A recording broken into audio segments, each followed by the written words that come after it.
Doctor কেবিনে বসে আছে বাহার, পাশে বসে আছে তার স্ত্রী জেসি। জেসি অনেকদিন ধরে অসুস্থতায় ভুগছিল, তাই বাহার চিকিৎসা করানোর জন্য ডাক্তার চেম্বারে এসেছে। ডাক্তার মোমেন সাহেব রিপোর্টগুলো দেখছিল। জেসি আর বাহার একটু টেনশনে আছে, রিপোর্টে কি আসবে এই ভাবছে। ডাক্তার মোমেন সাহেব রিপোর্টগুলো দেখে বাহারকে বলল, আপনাদের আরো কিছুদিন আগে আসা দরকার ছিল, আপনারা দেরি করে ফেলেছেন। বাহার বলল, ডাক্তার সাহেব এর কি কোনো সমাধান নেই? ডাক্তার মোমেন সাহেব বলল, আপনারা দুজন কিছুদিন মিলন থেকে বিরত থাকবেন। যদি কিছুদিন আপনারা আমার পরামর্শ মেনে চলতে পারেন তাহলে হয়তো আপনার স্ত্রী সুস্থ হয়ে যেতে পারে, অন্যথায় আরো বিপদে পড়তে পারেন। বাহার বলল, আমার স্ত্রীকে সুস্থ করতে হলে যা কিছু করতে হয় আমি তাই করব।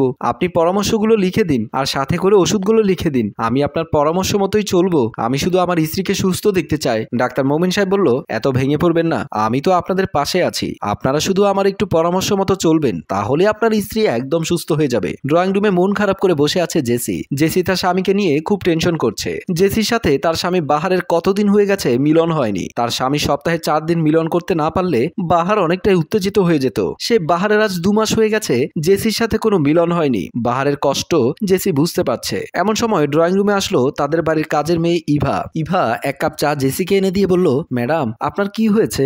অনেকদিন ধরে দেখছি আপনারা সাহেবের ভেতর কিছু একটা চলছে, কি হয়েছে ম্যাডাম? ইভার কথায় জেসি কিছুটা চুপ করে রইল। ইভা বলল, ঠিক আছে ম্যাডাম, আপনাকে আর জিজ্ঞেস করবো না। ইভা যখন যেতে চাইলো জেসি ইভাকে বলল, বস। তারপর জেসি বলল, তুই আমার স্বামীকে বিয়ে কর। জেসির এমন কথা শোনার পর ইভা কিছুটা অবাক হয়ে গেছে। ইভা কোনো কথাই বলছে না। জেসি জিজ্ঞেস করলো, কি হলো, কথা বলছিস না কেন? তুই আমার স্বামীকে বিয়ে করবি? ইভা বলল, আপনার স্বামীকে আমি কেন বিয়ে করব? আপনি বা আপনার স্বামীর সাথে আমাকে বিয়ে কেন দেবেন? তারপর জেসি ইভাকে সব খুলে বলল। ইভা প্রথমে বিয়েতে রাজি না হলেও জেসির মুখের দিকে তাকিয়ে রাজি হয়ে গেল। ইভা বলল, আপনার মুখের দিকে তাকিয়ে আপনার স্বামীকে আমি বিয়ে করব? জেসি বলল, আমার স্বামীকে তোর হাতে তুলে দিচ্ছি, আমার স্বামীকে তুই দেখে রাখবি। ইভা বলল, আপনি চিন্তা করবেন না ম্যাডাম, ওনাকে আমি কোনোদিনও কষ্ট দেব না। তার কিছুদিন পর বাহার আর ইভার বিয়ে হয়ে যায়। বিয়ে হওয়ার পর জেসির কপালে দুঃখ চলে আসে। জেসি সেদিন বিছানার উপর শুয়ে আছে। রুমের ভেতর আসলো ইভা। জেসিকে বলল, আপনি এই বাড়ির বড় বউ বলে সবসময় অসুস্থতার নাম করে শুয়ে থাকবেন? তা তো হবে না, আজ থেকে এই বাড়ির সমস্ত কাজ আপনাকেই করতে হবে। জেসি বলল, কি বলছিস ইভা? তুই তো জানিস আমি অসুস্থ, আর অসুস্থ বলে আমি তোকে আমার স্বামীকে দিয়ে বিয়ে করিয়েছি। বিয়ের সময় তো তোকে সবকিছু বলে নিয়েছি। ইভা বলল, বিয়ের আগে আমি আপনার কাজের লোক ছিলাম, এখন হচ্ছে এই বাড়ির বউ, তাই আমি যা বলবো তাই করতে হবে। আমি চলে যাচ্ছি রান্নাঘরে, গিয়ে রান্না করতে হবে, এখন বিছানা থেকে উঠে রান্নাঘরে যান। এ কথা বলে ইভা ঘর থেকে বেরিয়ে গেল। জেসি বসে বসে ভাবছে, আমার মনে হচ্ছে আমার ক্ষতি আমি নিজেই করেছি, এখন থেকে এই বাড়িতে আমার কাজের লোকের মতো থাকতে হবে। রান্নাঘরে কাজ করছে জেসি আর কাশি দিচ্ছে। জেসি দিন দিন অসুস্থ হয়ে পড়ছে। ডাক্তার বলেছিল জেসিকে আবার ডাক্তারের কাছে যেতে। বাহার জেসির সাথে এখন আর আগের মতো করে ব্যবহার করে না, সবসময় ইভাকে নিয়েই থাকে। বাহার অফিসে যাওয়ার জন্য বের হচ্ছে। রান্নাঘর থেকে জেসি বাহারকে দেখে বলল, একটু দাঁড়াও। জেসির ডাক শুনে বাহার দাঁড়িয়ে গেল। জেসি বাহারের কাছে গিয়ে বলল, আমাকে ডাক্তারের কাছে নিয়ে যাবে না? বাহার বলল, আমি সবসময় কি তোমাকে নিয়ে ডাক্তারের কাছে যেতে পারবো? আমি একটা জব করি, আমাকে সবসময় একটু ব্যস্ত থাকতে হয়। এমন সময় ইভা এসে বলল, তুমি ওনার সাথে কথা বলে কেন তুমি তোমার সময় নষ্ট করছো? তুমি অফিসে চলে যাও। তারপর বাহার অফিসে যাবার জন্য বেরিয়ে আসলো। ইভা জেসিকে বলল, আপনার যদি ডাক্তারের কাছে যেতে হয় আপনি একাই চলে যান, আর যদি একা যেতে না পারেন তাহলে ডাক্তার কাছে যাওয়ার কোনো দরকার নেই। জেসি বুঝতে পারলো এখানে কান্না করে আর কোনো লাভ নেই। এই সংসারে জেসি এখন শুধুমাত্র আবর্জনা। যতদিন জেসি সুস্থ ছিল ততদিন জেসির এই সংসারে সম্মান ছিল।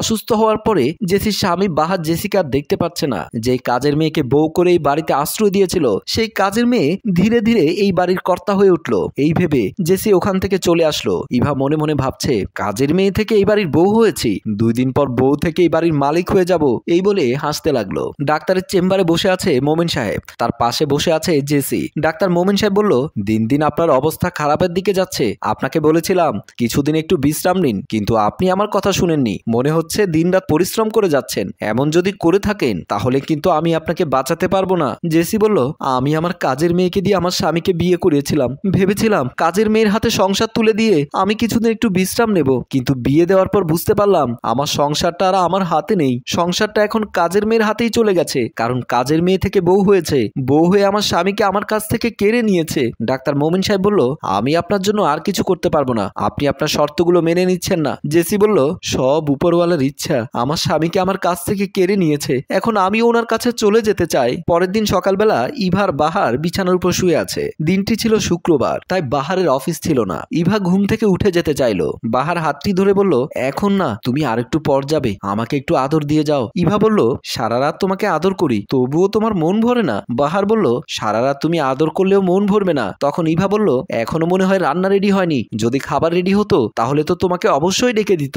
বাহার বলল, ঠিক আছে, তুমি একটু বাইরে গিয়ে দেখো জেসি ঘুম থেকে উঠেছে কিনা। ইভা বলল, যদি ঘুম থেকে না ওঠে তাহলে আজ ওনার কপালে খুব খারাপই আছে। বাহার বলল, আগে গিয়ে দেখো উঠেছে কিনা, তারপর না হয় কিছু একটা করো। ইভার কোনো কথা না বলে রুম থেকে বেরিয়ে আসলো। বাহার আবারও বিছানায় শুয়ে পড়ল। ইভা দেখতে পেল জেসি ড্রয়িং রুমের সোফার উপরে শুয়ে আছে। ইভা বলল, ও তাহলে এখানে শুয়ে থাকা হয়েছে, বেলা কত হয়ে গেছে সেই খেয়াল কি আছে?